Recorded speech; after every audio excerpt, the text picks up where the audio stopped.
皆さん、こんにちは。私のチャンネルへようこそ.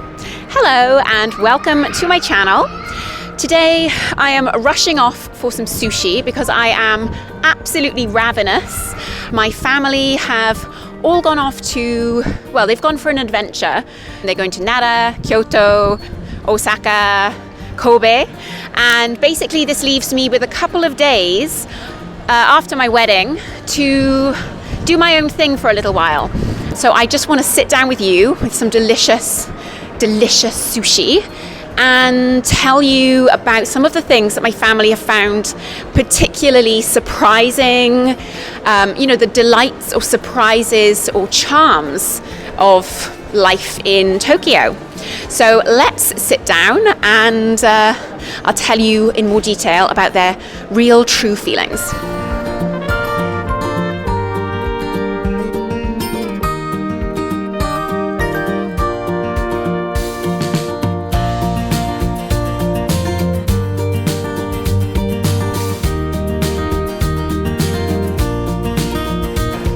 It's 11:45. 早いね。混んでる。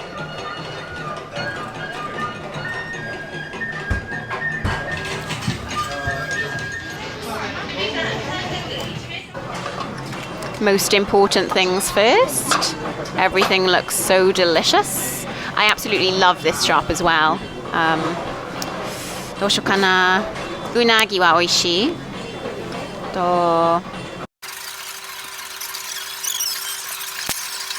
Alright, I've ordered a few things. So my family have come all the way from the UK to be here for my Japanese wedding. We had the most spectacular time. It was honestly the most magical day of my life. But I won't talk so much about the wedding today. That will be for another video, rest assured. What I will say about the wedding is that all the women in the family embraced wearing kimono. Western people see kimono and they see that it's, very beautiful and, very Japanese. But I think, and what some of them have said, is that when you actually wear kimono, you kind of feel a different identity. And this is something that I've actually said on my channel before. When I wear kimono, and I feel much more like yasashi, much more gentle and beautiful and feminine in a womanly kind of way. So yeah, they really experienced that. And I think also the fact that, like Meiji Jingu is so grand and powerful, and there's a grace, I think. There was such a grace and an elegance to that day. And being in kimono was, really embracing the Japanese way. They loved it. There was the feeling that they couldn't really breathe. I think a couple of them said, I couldn't really breathe for a while. But, I think they really enjoyed that experience. It was very different to wearing Western clothes.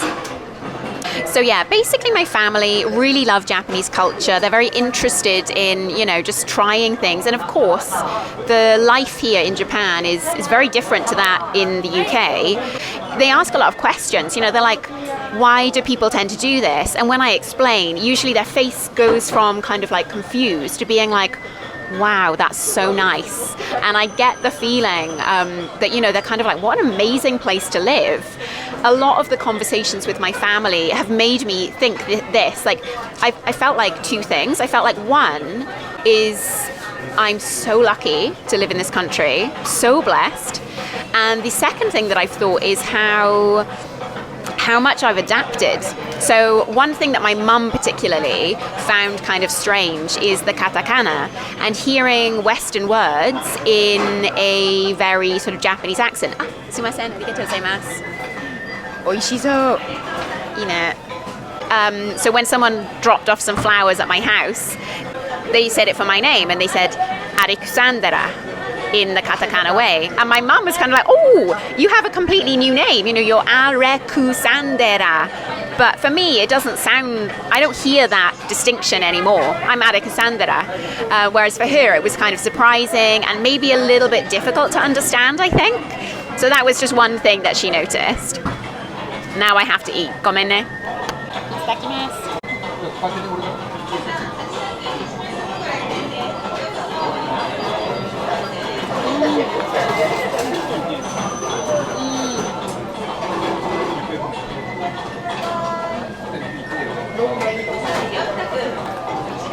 my god, this is so good. Appreciate, and look at this. That was unbelievably good. And honestly, since my family arrived, I've been extremely lazy when it comes to cooking. I've just got like boxes of sushi from the supermarket, boxes of like sashimi, and we've just been eating at home, enjoying Japanese food. They love Japanese food. So another thing that my family was surprised at, they said they were riding the train and they saw this tiny little boy. He was on his way to school. He must have been about 5 years old, and he was walking around this big city by himself. They were like shocked, and I said, it's Tokyo, you know, it's busy and there's a lot going on and stuff, but I think it's pretty safe. In my country, you would never ever let your 5-year-old child go to school by yourself. You just wouldn't do it because it's just not safe. When I explained to them that it is safe to be able to do that, it was just that moment of like, wow, this is such an amazing country, and why can't our country be like that too?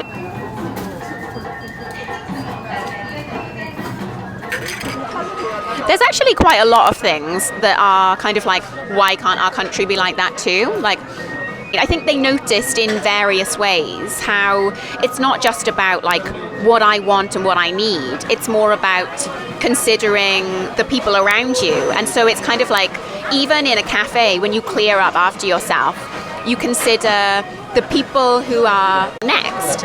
And it's kind of like this energy trail, like the people like before you and the people after you, and thinking of your like surroundings, not just of yourself.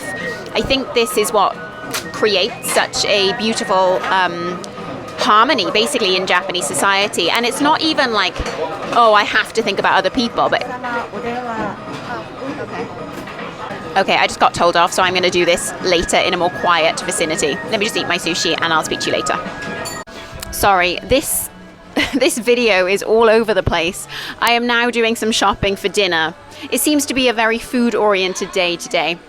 But what I will say is, continuing from the sushi place where I was asked to stop filming, my brother and I had a conversation just yesterday, and he mentioned something about the attitude of people, and it was something along the lines of the difference between a collectivist society and an individualistic society. And I just sort of said, you know, in Japan, it's not so much about like karma, but it is very much about thinking, about seeing yourself not as the center of the circle, but as a part of it. And I feel like in Japan, people care more about their surroundings. They care what other people think, which can sometimes be bad. But I think on the whole, it just allows a much more sort of like considerate and kind society. It's really lovely. And I think, you know, again, that was another moment where my brother's heart just kind of went like, wow, because it's such a spectacular dynamic to live in, and why do we not do that all over the world, basically? I feel like Japanese people, they don't even feel like frustrated that things didn't go their way. It's more kind of like, is everyone else okay? And there's an element of like, you will not have a good time if other people around you aren't having a good time. And, you know, we are connected. We do need other people, and we rely on other people. And I think in Japan, like, that seems a lot more prominent and has stuck a lot more. This is a really touchy topic because in some ways I feel like the influx of Western culture has it's kind of like taxing on the traditional Japanese way. You know, nobody really wears kimono on a daily basis. There's so many Starbucks and McDonald's and other chain stores. The way that people eat is different, and as a result, the bodily shape of people is changing as well. You know, there are lots of downsides to the Western influx, and that's why, you know, personally, I find it so important to embrace and enjoy and learn Japanese tradition. So going back to my earlier point, the fact that my family could all try kimono and experience not just like clothes, but a feeling, you know, like really touching that Japanese like kokoro, that real tradition, you know, that was really important for me, and I was so happy that they all enjoyed it and had such a good time wearing kimono. So whilst saying all that about, the negative side of Western culture coming into Japan, here I am having an amazing time, an amazing life here in Japan. Like, I can't even express in words how grateful I am for my life here and how spectacular I feel. Japan has just resonated with me so much. And my family have kind of always said that, like, in some ways, in my personality and stuff, I've always been a little bit Japanese. So I think one of their things that they love is coming here to the place that I've lived for almost 7 years and seeing me so comfortable, so happy, just not fitting in exactly, but being really happy and being really at peace, like, with my environment and with myself. So, sorry, I've just remembered one more point. Nail art. So all the ladies in my family, my British family, I took them to get their nails done for the wedding. And I think they were like shocked by the glitter and colours and designs and sparkle. I think they were really surprised because in my country we tend to go like square nails, very simple, maximum is like a bright colour and that's it.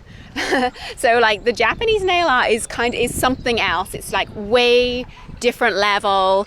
But they all got their nails done and they all looked like, I thought they looked really, really nice. They all really enjoyed it, so that was fun. But yeah, of course, in so many ways, beauty standards are different. But when it comes to nails, it's a different planet.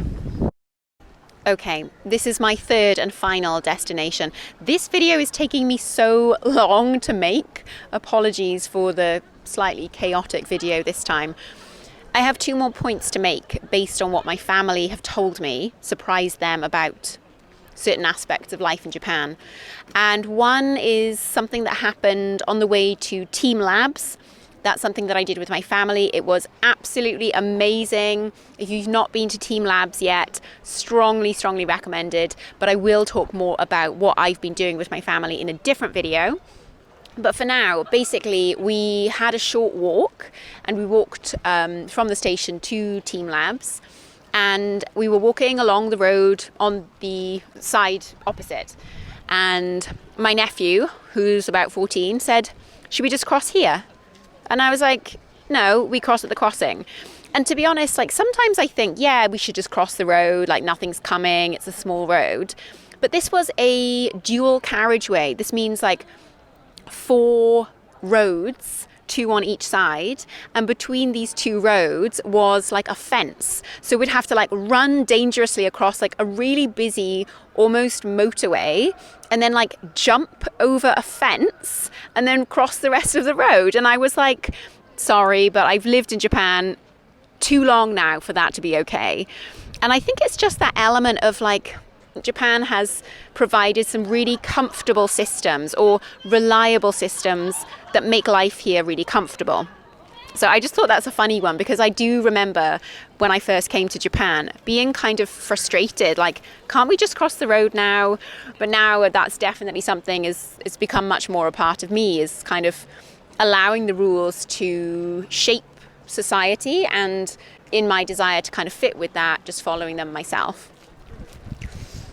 My last point is completely random. Actually, it's kind of 2 points. So one is a family member of mine. We were walking around outside and she said to me, "You can really tell who the foreigners are." There's a kind of a polished look that people in Japan generally have. I think a lot of people in Japan take pride in their effort, in their hygiene, in putting things together that kind of match. Whereas perhaps in the West, especially when you're traveling, it's more shorts and t-shirts and trainers and not really looking quite so polished. So she said actually to me, you can really tell who the foreigners are here. So the last point was on the same day that this happened, and it's to do with eating sushi.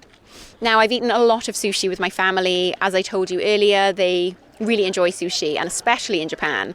Even kaiten sushi or supermarket sushi, they've just loved it. And it's not even comparable to the kind of sushi that you get in the UK supermarkets, for example. So yeah, anyway, we've been loving sushi. And I'd say in the West, a piece of sushi or a piece of nigiri or gunkan is seen as too big for one's mouth. But I notice in Japan, it's more people just pop the whole thing in and chew and swallow and get on with their lives. Like, I've noticed a few of my family members try to take half a bite of a piece of sushi, and then it's kind of like, like the nori doesn't break and all the filling is falling out, and it kind of just like looks a bit messy. It's an interesting one because I think in the West, small, delicate sized bites are polite and elegant. So to like stuff a huge piece of sushi in your mouth kind of goes against our etiquette or a desire to have table manners. But I think when it comes to sushi, it just looks neater if you pop it all in and enjoy the combination of the flavors. And if you're a bit self-conscious, I've noticed in Japan, people tend to kind of like, cover their mouths if they have like a large mouthful, which that's definitely something that I do, but I don't think it's so much done in the West.